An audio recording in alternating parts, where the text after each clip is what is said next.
बनी 2023 में, सरकार बनने के समय से हमने कुछ निर्णय किए। वो निर्णय की जरूर मैं आपके सामने कुछ चर्चा करना चाहूंगा और आपसे मार्गदर्शन भी मिलेगा। हमने निर्णय किया कि भगवान कृष्ण, अगर 5000 साल पहले कृष्ण भगवान का कितना बड़ा काम है कंस को मारना, कंस का उस सत्ताधीश को मारना जिसके लिए एक तरह से असंभव जैसी बात थी, लेकिन शिक्षा की महत्ता स्थापित करने के लिए भगवान कृष्ण ने एक पाठ पढ़ाया दुनिया को कि चाहे कितने भी बड़े पद पे बैठने लायक हो जाओ, लेकिन अगर शिक्षा की जरूरत है तो शिक्षा की तरफ कदम बढ़ाना चाहिए। यह हमारा सौभाग्य, भगवान कंस को मारने के लिए, शिक्षा ग्रहण करने के लिए उज्जैन की धरती पे आए, आचार्य सांदीपनि की उस आश्रम को गौरवान्वित किया। और हमारे लिए और आनंद की बात है, किसी भी शिष्य की पहचान अगर होती है तो शिष्य की पहचान उसके गुरु से होती है, और गुरु से होती है अर्थात उसकी शिक्षा से होती है। हमारा सौभाग्य है ये पवित्र गीता आचार्य सांदीपनि को हमारे सामने उत्पन्न करती है कि हमारी गुरुकुल परंपरा कितनी पवित्र है, हमारी शिक्षा की व्यवस्था कितनी उन्नत है। एक ऐसे कोलाहल भरे भीषणतम युद्ध में जहां लोगों के उस शंखों के नाद से, वाद्य यंत्रों के हुंकार भरने से जिस प्रकार से धरती कंपायमान हो रही है, ऐसी कंपायमान होने वाली धरती पर भी शिक्षा याद रहे, ये वो सांस्कृतिक रूप से शिक्षा का गौरव का क्षण था जब पवित्र गीता उनके मुख से अवतरित होती है और वो एक एक करके अपने 18 अध्याय में जिस प्रकार से अपनी बात करते हैं, वो सारी शंकाओं को निर्मूल करते हैं। मैं दोबारा उस पर नहीं दोहराना चाहूंगा, लेकिन हमने कहा कि जब भगवान का वो इतना विराट व्यक्तित्व है और इतना पवित्र ग्रंथ है जिसको दुनिया अपने अलग प्रकार से, जितने प्रकार से पवित्र गीता के बारे में महाराज जी ने बहुत सुंदर संग्रहालय बनवाया, मैं देख के आया हूँ। आइंस्टीन से लगा करके सारी हस्तियों ने पवित्र गीता के माध्यम से, क्रांतिकारी से लगा करके बाल गंगाधर तिलक तक सबने जिस प्रकार से पवित्र गीता के कर्मवाद के आधार पर हमारे लिए जो चेतना जगाई है, हमने कहा हमारे पाठ्यक्रम का हिस्सा बनना चाहिए।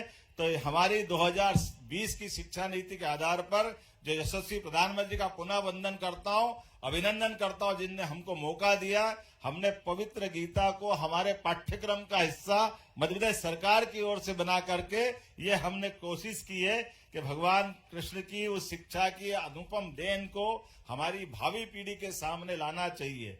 उसी प्रकार से हमने कोशिश की कि सभी नगरीय निकाय, नगर निगम, नगर पालिका, महानगर पालिका, राजधानी, हर स्थान पर गीता भवन बनाए जाएंगे और उसके लिए धनराशि का आवंटन भी कर दिया। 3 साल के अंदर हमारे ये सभी गीता भवन बनकर के सरकार की तरफ से तैयार हो जाएंगे। और ये मैं इसको इस रूप में भी लेता हूं, नगर में टाउन हॉल तो बनना ही चाहिए, लेकिन टाउन हॉल हमारी संस्कृति से जुड़ जाए तो क्या अच्छी बात है। हमारे लिए ये सौभाग्य की बात है जब कई सारे लोग कहते हैं आप धर्म की बात क्यों करते हो, तो हमने क्या धर्म की नहीं करे तो अधर्म की करे क्या? हमको समझ में नहीं आया अधर्म की बात क्यों करवा रहे हो, हमको धर्म की बात करने में क्या संकोच है। परम पूज्य चंपत राय जी यहाँ मौजूद है, मैं आपको भी प्रणाम करता हूँ भाई साहब, हमारे बीच में माफी चाहता हूँ। हमारे सुरेश के चौहान जी भी बैठे हैं, वो अपने सुदर्शन चैनल के माध्यम से धर्म ध्वजा लहरा रहे हैं, लेकिन मुझे कुछ और बात बताना है। हमने कहा कि भगवान कृष्ण ने मथुरा से कदम बढ़ाए, उज्जैन आए, बीच में राजस्थान के मुख्यमंत्री से भी बात हुई। हमने श्री कृष्ण पाथेय करके एक योजना हमने अपनी सरकार में बनाई है कि भगवान कृष्ण ने जहां जहां लीलाएं की है, ऐसे प्रत्येक स्थान को मध्य प्रदेश सरकार की ओर से हम तीर्थ बनाने जा रहे हैं, जिसके आधार पर सभी स्थानों को हम इसमें तीर्थ के रूप में जोड़ेंगे। जैसे उनके स्थान भी कितने अद्भुत है, आचार्य सांदीपनि के आश्रम से जहां वो शिक्षा ग्रहण करते हैं, 64 कला, 14 विद्या, आज भी पाठ्यक्रम में वो सब आ जाए तो हमारा पाठ्यक्रम कहां से कहां चला जाए। लेकिन हमने प्रयास किया सरकार के माध्यम से सांदीपनि आश्रम में चित्रों के माध्यम से आने वाले लोगों को भगवान की उन लीलाओं से परिचित कराने का प्रयास किया। कृष्णायन करके एक संग्रहालय हमने भी बनवाया महाराज जी, जिसमें भगवान कृष्ण की उन सारी बातों को समाहित करने का प्रयास किया।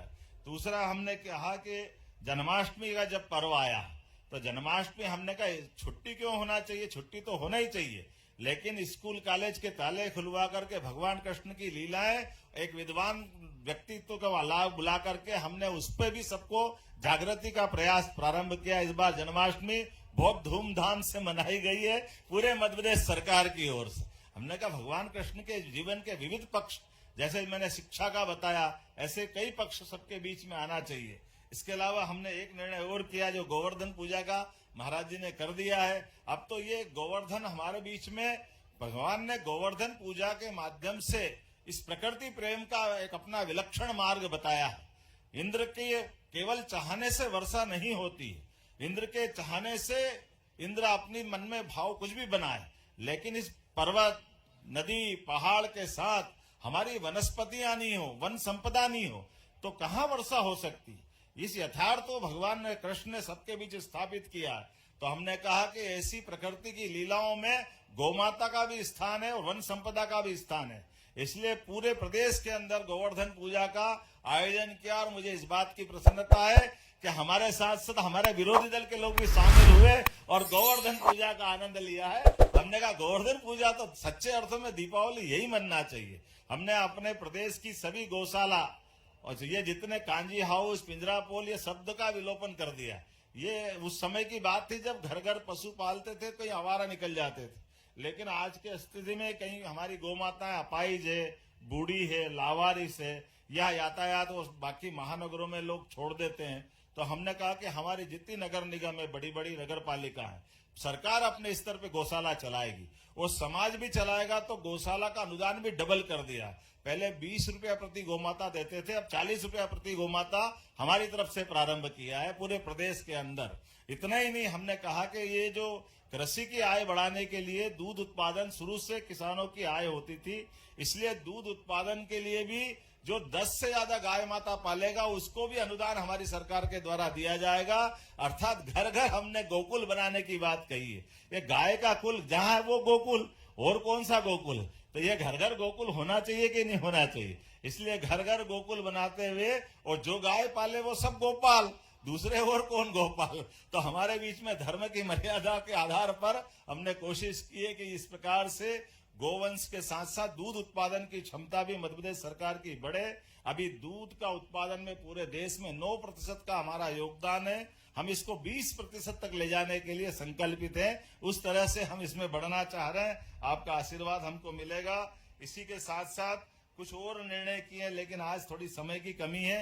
एक जरूर, चूंकि कुंभ की बात महाराज जी ने कर दी है, अगला 2028 में जब कुंभ राशि में प्रवेश करते बृहस्पति तो कुंभ हो जाता है, और जब सिंह राशि में प्रवेश करते तो सिंहस्थ हो जाता है।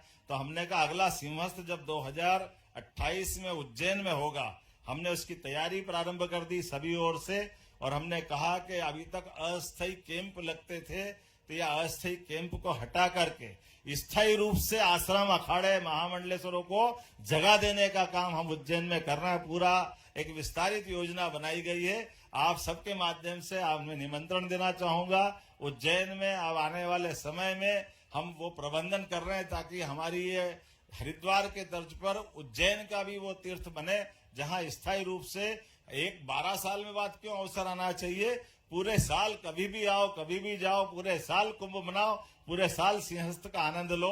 एक और बात जो हमारी छिपरा जी को लेकर है कि छिपरा जी में 2080 के बाद 1980 के बाद से जल का प्रवाह हमारे यहाँ, छिपरा जी कोई ग्लेशियर नहीं है, हिमालय नहीं है कि उनके पानी का प्रवाह आ जाए, जल का प्रवाह आ जाए। तो इसलिए पहले गंभीर से जल देकर के स्नान कराया था, अभी नर्मदा जी से कराया है, लेकिन इस बार प्रबंधन कर रहे कि वर्षा जल को ही संग्रहित करके उसको हम इकट्ठा रखेंगे और पूरे साल छिपरा जी के जल से स्मस्त कराएंगे, पूरे साल त्योहार मनाएंगे। क्योंकि स्नान करने के लिए पवित्र छिपरा जी के लिए सारे समाज और सारे लोगों की मन की अभिलाषा होती है।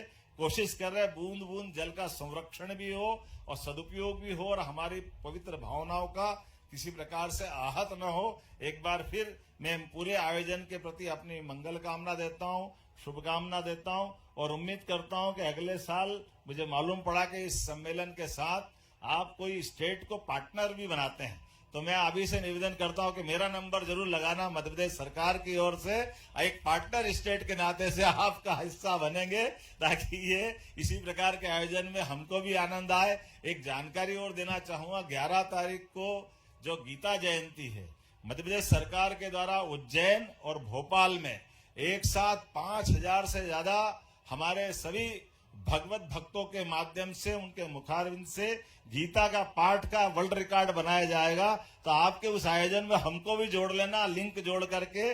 जब वर्ल्ड रिकॉर्ड बनेगा तो हम सब मिलकर के हम भगवत गीता का पाठ करते दिखाई देंगे। पुनः आप सबका वंदन, अभिनंदन, आपको प्रणाम करता हूं और अनुमति चाहता हूं, चूंकि मुझे शाम को संसदीय दल की बैठक में शामिल होना है। एक बार आपका आशीर्वाद बना रहेगा। सभी संत वृंद का, सभी सज्जनों का, सभी मंचस्थ अतिथियों का बहुत बहुत प्रणाम। बोले गोपाल कृष्ण भगवान की। हाँ मोहन जी, एक मिनट।